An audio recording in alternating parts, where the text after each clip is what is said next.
Revolusi mental yang digaungkan oleh Presiden Joko Widodo sejak 2014 lalu menjadi salah satu patokan dalam pemerintahan Jokowi untuk membangun bangsa.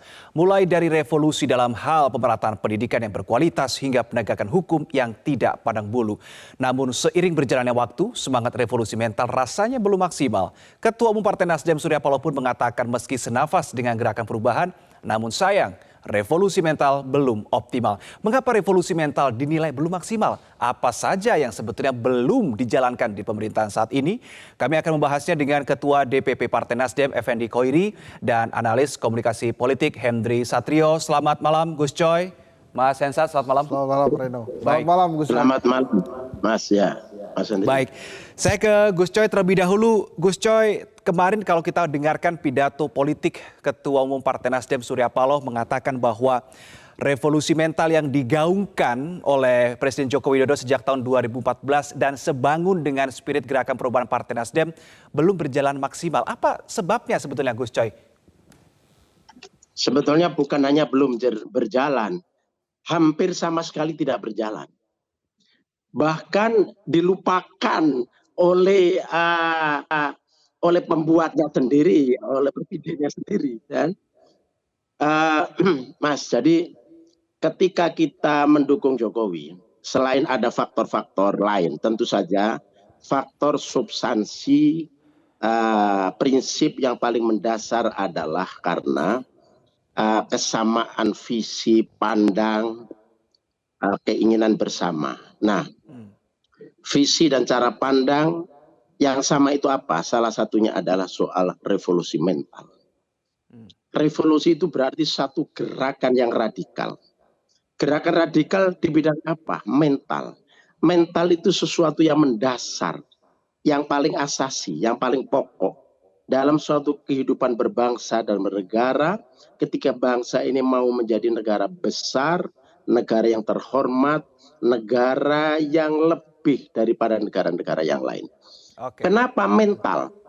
Mentis itu dalam Prancis, bahasa Prancisnya ya, itu adalah menyangkut jiwa, menyangkut pikiran, yang kemudian menyangkut sukma, yang itu kemudian ketika itu bagus akan terkait, akan tercermin dalam perilaku.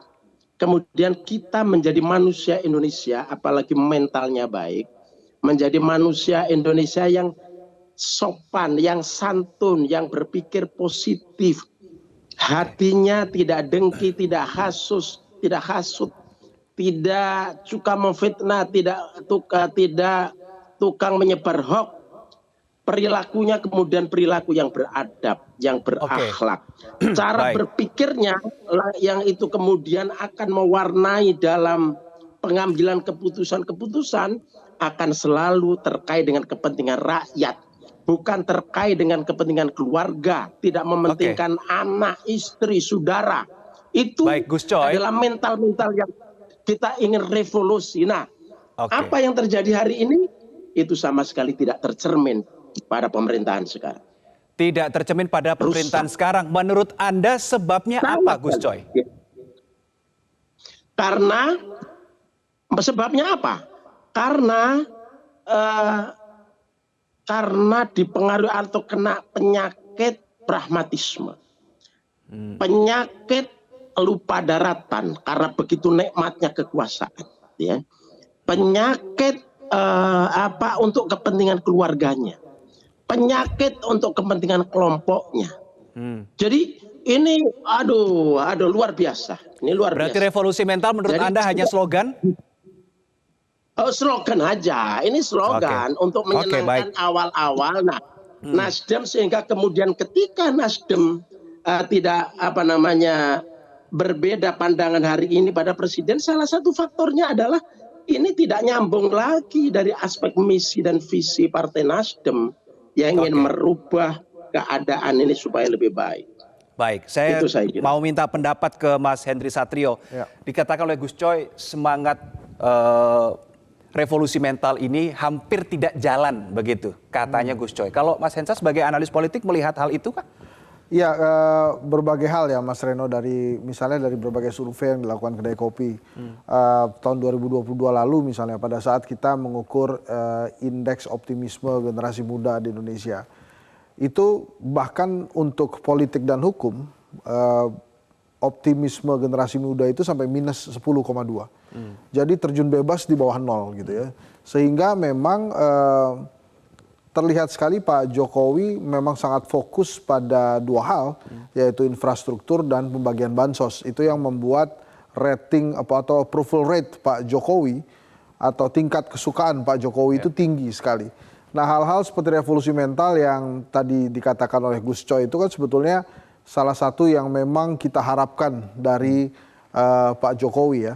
Tapi memang nampaknya itu terlupakan karena terjebak dengan pragmatisme pembangunan-pembangunan yang bisa dilihat dan bisa diukur seperti infrastruktur atau pembagian bansos tadi. Misalnya dari hasil survei Kedai Kopi yang lain misalnya tentang dinasti politik. Kita tidak hanya bicara tentang anak-anak presiden gitu ya, tapi ketidaksetujuan masyarakat Indonesia terhadap dinasti politik itu sampai 58,8%. Jadi artinya memang nah ini di atas 50%. Jadi tidak setuju masyarakat Indonesia dengan dinasti politik itu. Nah, repotnya adalah saat ini dinasti politik itu berjalan lancar dan langgeng karena berlindung dengan atau dari kata-kata demokrasi. Selama rakyat menginginkan atau memilih, maka boleh. Padahal kan tidak semudah itu gitu ya. Ada kepatutan yang harusnya juga dipertimbangkan gitu ya. Ada kewajaran juga yang dipertimbangkan. Nah, sebetulnya pada saat Pak Jokowi menyampaikan tentang revolusi mental, itu ada sisi kepatutan yang sebetulnya menjadi pertimbangan paling tinggi dibandingkan dengan aturan-aturan. Kan kalau misalnya dari sisi aturan misalnya, dinasti politik itu melanggar undang-undang atau tidak? Ya tidak gitu ya. Sebelumnya ada yang melarang, tapi kemudian dicabut oleh MK dan diperbolehkan, dan akhirnya saat ini ya berkembang ada suami yang kemudian menurunkan itu ke istrinya atau ke anaknya, dan itu terjadi di banyak daerah. Memang di beberapa jurnal, Reno, ada keuntungan juga terhadap dinasti politik ini, misalnya partisipasi perempuan di dalam pemerintahan gitu ya, atau misalnya pembangunan yang dilakukan oleh dinasti politik, misalnya seperti yang terjadi di Solo atau di Medan kan. Hampir semua menteri pergi ke Solo dan ke Medan gitu ya. Jadi beberapa hal tentang hal itu. Nah, tadi ditampilkan data tentang bisnis pejabat. Itu juga hal-hal yang tidak disukai oleh masyarakat selama pemerintahan Pak Jokowi. Jadi ada pejabat kemudian keluarganya berbisnis di ranah tempat dia berkecimpung atau dia berkarir. Supaya dapat karpet merah. Supaya dapat karpet merah dan fasilitas-fasilitas lain. Nah, ini sangat tidak disukai oleh rakyat Indonesia. Nah, dua hal tadi itu memang harus dikatakan ya kegagalan dari slogan revolusi mental itu yang hanya menjadi slogan saja, tidak kemudian diakselerasi menjadi sebuah program-program yang bisa mengubah Indonesia secara lebih holistik atau lebih luas gitu ya. Oke, baik, Gus Coy, saya kalau mengambil beberapa hasil penelitian yang dilakukan oleh Mas Hensat ya terkait dengan keluarga yang kemudian ada bisnisnya, kemudian dinasti politik. Apakah ini sebetulnya yang dimaksud oleh Surya Paloh kemarin ketika mengatakan nilai-nilai transaksional materialistik lah yang saat ini lebih muncul ke permukaan? Iya, itu kan bagian dari pragmatisme, ya kan?